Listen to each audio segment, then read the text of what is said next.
ಕರ್ನಾಟಕದ ಜಾನಪದ ಕಲೆಗಳ ವೈಭವವನ್ನ ನಮ್ಮ ಮಕ್ಕಳು ವೇಷಭೂಷಣಗಳೊಂದಿಗೆ ಪ್ರಸ್ತುತಪಡಿಸುತ್ತಾರೆ. ನೋಡಿ ಆನಂದಿಸಿ ನಮ್ಮ ಮಕ್ಕಳನ್ನು ಪ್ರೋತ್ಸಾಹಿಸಿ. ಮೊದಲಿಗೆ ಡೊಳ್ಳು ಕುಣಿತ.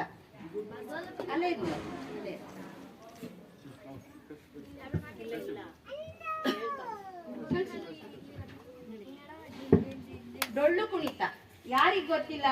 ಎಲ್ಲರೂ ನೋಡಿರ್ತೀರಾ. ಇದು ಜನಪದ ಕಲೆಗಳಲ್ಲಿ ಗಂಡು ಕಲೆ ಅಂತ ಅನ್ನಿಸ್ಕೊಂಡಿದೆ. ಡೊಳ್ಳು ಕುಣಿತವು ತನ್ನ ವಿಶಿಷ್ಟವಾದ ನೃತ್ಯ ಶೈಲಿಯಿಂದ ಜಗತ್ ಪ್ರಸಿದ್ಧವಾಗಿದೆ. ಡೊಳ್ಳು ಬಾರಿಸಿಕೊಂಡು ತಾಳಕ್ಕೆ ತಕ್ಕಂತೆ ಕುಣಿಯುವುದಕ್ಕೆ ದೈಹಿಕ ಸಾಮರ್ಥ್ಯದ ಅವಶ್ಯಕತೆಯೂ ಇದೆ.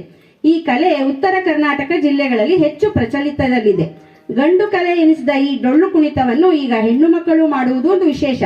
ಬೀರದೇವರ ವರ್ಣನೆಯನ್ನು ಮಾಡುತ್ತಾ ಡೊಳ್ಳು ಬಾರಿಸುತ್ತಾ ಕುಣಿಯುವ ಪರಿ ಮನಮೋಹಕವಾಗಿರುತ್ತದೆ.